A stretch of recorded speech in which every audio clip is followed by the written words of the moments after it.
mi tutorial de...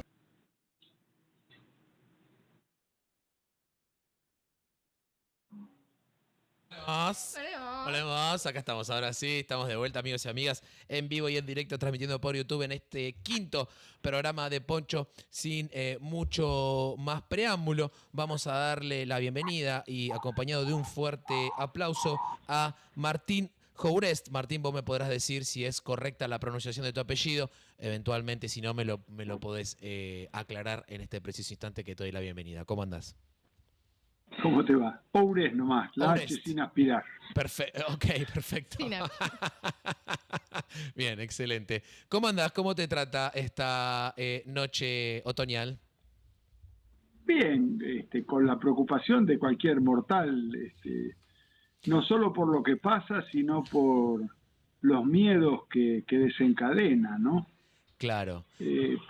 Para mí es mucho más grave la estructura de miedos que se ha disparado en la sociedad y en el debate que los episodios que hasta ahora hemos visto en sí. Ok, vos decís que está Y es más como peligroso. hipertrofiado el miedo que se ha generado en proporción a lo que quizá efectivamente tenga en cuanto a impacto económico.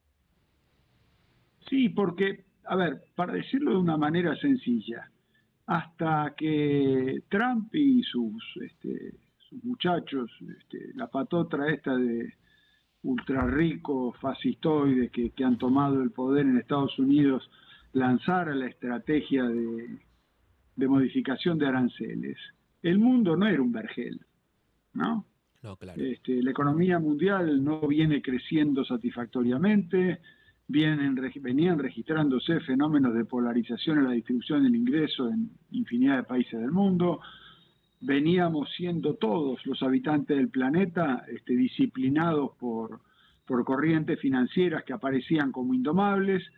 Entonces, da la impresión que ahora, ante una conmoción de ese sistema, hay que entrar en un pánico como si nos hubiesen arrancado del mundo del útero materno, ¿verdad? En ese lugar donde estábamos también. Y Claro, para como que, decirlo perdón, en como un pienso, lenguaje... ¿no? Como que como para apuntalar, capaz esto es a partir de la caída del muro de Berlín, o capaz incluso antes probablemente, se da este proceso de financiarización de la economía, y Trump viene como a sacarnos justamente de ese útero que ha fecundado o ha sostenido esta sociedad, que es la financiarización y todo como muy por encima capaz de lo que efectivamente es la economía Yo real. te diría, yo te diría que no te viene a sacar de la financiarización, Ajá. porque la financiarización en el mundo, la financiarización del capital, es algo que está metido en el ADN de este capital moderno. Ok. Entonces, ni un presidente de Estados Unidos, ni un cambio de régimen comercial a nivel internacional va a modificar esa tendencia estructural. Lo que vas a tener son nuevas formas de adecuar la lucha entre países, la lucha entre regiones, y habrá que ver en ese contexto cómo se sitúa cada sociedad. Claro. Pero es importante, por eso te decía, desligar a este episodio de un análisis de miedo final, como que el mundo se termina mañana y entonces, ¿qué nos va a pasar? Porque eso es que cada mujer y hombre de intemperie empiece a razonar en la lógica del especulador o del timbero internacional, que como tiene incertidumbre en cómo van a estar los títulos mañana, le confiere a la sociedad el mismo miedo. Y esto hoy es un problema que uno lo puede entender. Pero ¿qué pasa si mañana uno empieza a aplicar políticas económicas un poco disímiles y te viene nuevamente con el tema de que esto disgusta a los mercados y la gente entonces empieza a pensar que cuando los mercados tienen miedo, ella tiene que tener miedo también? La tensión entre los mercados financieros y su uso disciplinador del miedo y la limitación de las democracias y las políticas económicas de las sociedades es una de las tensiones de nuestro tiempo, antes de Trump y ahora más, Martín, porque ahora no hay reglas. ¿cómo estás? Sofía te Sí. habla. Yo voy a representar a la gente que no sabe las tablas y que entiende muy, muy poco de economía. Así que lo que te voy a preguntar, porque lo único que vi en Twitter fue que se cayó la bolsa, que no sé qué, y que no entendemos nada. ¿En qué nos afecta a nosotros eso? Bueno, en primer lugar, yo te diría, te voy a contestar con una frase que es un viejo concepto marino, ¿verdad? Ujú, Que para un barco sin rumbo nunca hay buenos vientos. Argentina está a claro. la deriva sin plan estratégico y con una lógica de hacer seguidismo de los Estados Unidos. Con lo cual, Si vos no tenés plan, ninguna tormenta te lleva a una buena playa. Esto en primer lugar. O sea, nos afecta de la peor manera porque estamos al final del mundo y un poquito más abajo, en una situación de endeudamiento compleja, en una economía que no crece hace 40 años. Tenemos más o menos el mismo ingreso disponible que tenían nuestros padres en el 75, digamos. Entonces, estamos muy mal y encima nos agarra una situación peor y encima manejada por gente que cree que hay que hacer seguidismo de uno que no tiene ningún interés en lo que nosotros hagamos porque está diseñando su política por fuera de nosotros. ¿En qué nos pega directamente? Dos cosas. Como ustedes saben, o lo cuento, la economía de cualquier país exporta bienes y exporta servicios. Los bienes son la soja, el aceite, el petróleo, el litio, el jugo de limón, la uva, y los servicios son el comercio, las actividades financieras. Lo que ha hecho Trump en el mundo es poner aranceles sobre el comercio de bienes, no de servicios, en primer lugar. En segundo lugar, lo que ha hecho es decirle al mundo, miren, contrariamente a toda la pavada que dijo, que estaban analizando país por país a ver qué pasaba, no. Dijo, miren, con los que tenemos déficit comercial lo tengo que reducir a la mitad. Y con los que más déficit comercial tengo, le voy a poner aranceles más altos para reducir todavía más. ¿Qué es lo que hizo con China? Porque su déficit comercial, es decir, de venta de bienes con China, es muy alto. Claro. O sea, entonces, le compra más a China de lo que le vende. Sí, Estados Unidos al mundo le compra más de lo que le vende. Sí, bueno, claro. Porque la contrapartida de eso, y es la parte que por eso digo, hay que tomarse el trabajo de mirar esto con un poquito de tranquilidad, es que como Estados Unidos le compra al mundo más de lo que le vende, tiene que financiar con algo. ¿Y con qué lo financia? Con la emisión de dólares. Claro.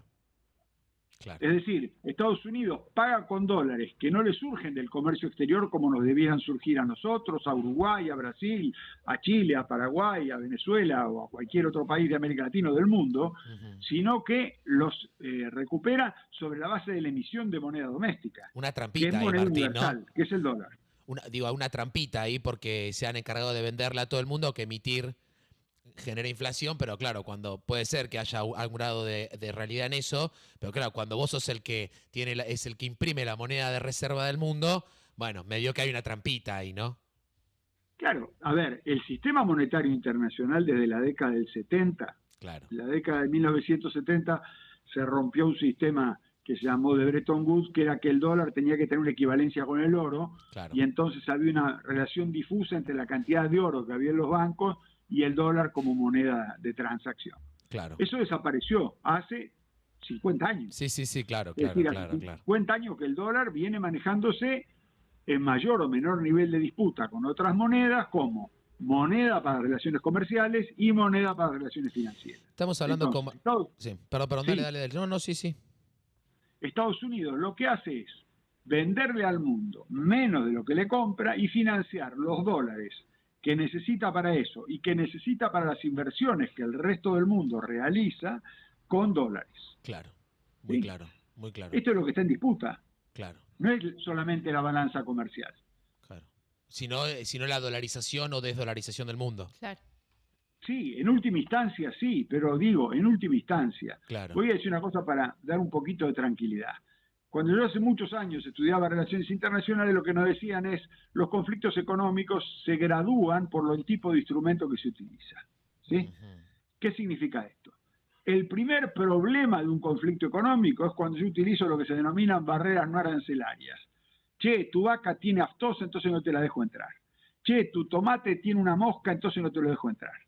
Esas son las barreras no arancelarias, o fitosanitarias, o el nombre que ustedes le quieran poner. Hay muchos nombres, pero es ese tipo de barrera. La segunda barrera, como una gradación, es el arancel. ¿Qué significa esto? Cuando yo no quiero que vos me tires todo lo que estás produciendo y que compita con mi producción doméstica, te pongo un arancel. ¿Sí? Claro. Y ahí es donde surge este debate con el bueno de Trump, que dice, voy a reducir a lo pavote y a lo bestia de cualquier manera el déficit comercial con algunos países sobre la base de un arancel. Pero los dos elementos más graves que tiene una guerra comercial son los que todavía no se activaron. Por eso digo, hay que bajar un poco la locura que el mercado está queriendo meter en la cabeza de la gente. El primero de esos elementos, concretamente, es el manejo de las devaluaciones competitivas. ¿Qué significa? Para que la gente nos entienda. Supongamos que yo tengo un bien y le pongo 10% de aranceles. El bien varía 100 pesos, sí. Le pongo 10% de aranceles, pasa a valer, a tener un precio de 110. Hasta ahí sería la cosa arancelaria. Pero si yo en el medio te sacudo una devaluación del 30%, vos me podés poner un arancel que quieras y no podés competir porque mi bien se abarató un 30%. Claro. Entonces, el problema bastante más serio, que hasta ahora por suerte no se produjo, es que empecemos en una locura de devaluaciones competitivas. Es por decir, ejemplo, que China devalúe en proporción claro, China, exacto. Que China deje deslizarse el renminbi hacia abajo, que algún otro país deje deslizarse su moneda. Y el cuarto elemento, que ahí sí ya toca cuestiones muy complejas, es que se empiece a operar agresivamente en el mercado de títulos de deuda. Los famosos bonos que tiene China con Estados Unidos. Claro, China que tiene en su tesoro bonos del tesoro de Estados Unidos, que tenga una política agresiva de liquidación o de lo que fuere de esos bonos, y que a partir de ahí Estados Unidos se vea forzado a introducir modificaciones en su tasa de interés para generar la sostenibilidad de esos títulos, y que entonces pasar de una política de conflicto arancelario a una política de conflicto de pagos internacionales. Claro, que eso escalaría realmente. Eso sí sería, estamos ya entrando, digamos, en el apocalipsis. A un nivel superior. No, como para dejar esto más en claro, no es que le queramos meter miedo a la gente, pero como para que tengamos la vara, entendamos a dónde está la vara. Es decir, Martín, si un día Xi Jinping se levanta y tiene su reunión en el buró del Partido Comunista y dice, bueno, ahora vamos a empezar a pedirle a Estados Unidos que nos pague todas las deudas que nosotros tenemos colocadas con ellas en bonos. Es decir, dame los dólares que yo te di en forma de préstamo de deuda, transformámelo en dólares y devolveme esa plata. Ahí estaríamos entrando en un terreno absolutamente desconocido. Complicadísimo. Bien, ok. Complicadísimo. Bien, ok, está bien, Y Martín. esto es importante de entender, porque del mismo modo que vos señalabas que hubo un proceso de financiarización del capital, ha habido también un proceso de globalización de la producción o deslocalización de las producciones. Esta tontera Trump la dijo diciendo, vamos a hacer que vuelvan las plantas de... ¿Eso es una tontera? ¿Eso es una tontera, Martín? O sea, no es posible. Una absoluta tontera. Okay. Primero porque los procesos de relocalización productiva de las cadenas de valor, de un celular, de una máquina de fotos, de un torno con control numérico, de una máquina láser para cortar chapa, tienen una cantidad de procesos integrados entre productos y empresas de distintos países que no es el viejo elemento de que se estudiaba en los manuales de economía política cuando yo era chico, que Portugal produce vino, Inglaterra produce paño, y entonces si uno deja de venderle vino al otro y el otro le deja vender el paño. No funciona así. Claro. La empresa norteamericana que puede estar radicada en Taiwán, que produce chips, o la empresa japonesa que produce en Vietnam, o la empresa alemana que produce en Malasia, por decir algunos lugares, son empresas que están dentro de una red de producción internacional que no es tan sencillo decir, bueno, ahora yo chiflo y todos a casa. Claro, perfecto, clarísimo. El otro Martín. elemento, para que la gente nos entienda, no los quiero enloquecer, pero para que veamos que no todas las bravatas son, a ver, para decir una manera sencilla, Trump es como el que se maneja un auto medio en pedo y quiere fajar al de enfrente. ¿No? Ok, claro, es como, sé que quiero hacer algo que no sé cómo va a terminar, digamos. Estoy cebado y voy por y como algo. Soy grandote, que me agarran. Claro. Bueno, perfecto. Lo que está pasando, otro elemento adicional, es que la economía de Estados Unidos, la economía real de Estados Unidos, está teniendo problemas hace décadas, no una ni dos, décadas, de caída de su productividad media, es decir, caída de la capacidad de generar, a partir del cambio tecnológico, incremento de la productividad. Claro. Martín. Y las corrientes de inversión que hay en Estados Unidos, en lugar de radicarse en el capital productivo, se radican en el sector servicios. Repito lo que decía antes, Trump no dijo nada del comercio de servicios, habla de la producción de bienes. Claro. Y donde está fallando la economía de Estados Unidos es en los incrementos de productividad en la producción de bienes. Con lo cual, no estoy diciendo que sea un gigante con pies de barro. Digo, vuelvo a repetir, es un grandote mamado que hay que tenerle cuidado, pero hay que tener en cuenta también que está mamado. Perfecto, eso va para el recorte, ¿eh? Vas a terminar en el Instagram, Martín. Otra pregunta, Martín. Trump es un grandote mamado. Claro, Sophie. Y no le importa nada. ¿Esto se asemeja a alguna que otra crisis en otro momento? No, a ver, si vos vas a buscar... A ver, yo tenía un profesor hace muchos años que se llamaba Adolfo Canitro, ¿no? Que decía que cuando uno quiere pasar por instruido, siempre busca una crisis que te es parecida a la otra. Lo único que demuestra con eso es que uno quiere contar que leyó un libro de aquella época y que esta se parece. ¿Ah? Cada crisis es inédita. Pueden tener aire de familia, pueden ser primos lejanos, pero nunca en la economía mundial, como hoy, hubo ni un proceso de deslocalización productiva, como hay hoy. Nunca en el mundo hubo un proceso de financiarización del capital como hay hoy, y nunca hubo, como hoy, un proceso donde las dos potencias más, diría yo, más fuertes del planeta, que son Estados Unidos y China, no tienen un régimen político que tienda a la inclusión política y social. Y esto es un temón, Para nosotros, como Argentina, es un temor. Para el Mercosur, ¿cómo impactaría en Argentina este paradigma que vos planteás? Y, mira, si yo tengo el capitalismo norteamericano, que no está muy preocupado porque en estos países crezca la democracia y la inclusión social, y tengo el capitalismo chino, que tiene con la democracia una relación por lo menos lejana, de mínimo, por lo menos lejana, digamos, de desconocimiento. Una sociedad que hace 5.000 años tiene un emperador, claro, o en todo caso ahora el presidente del Partido Comunista, digamos. Claro.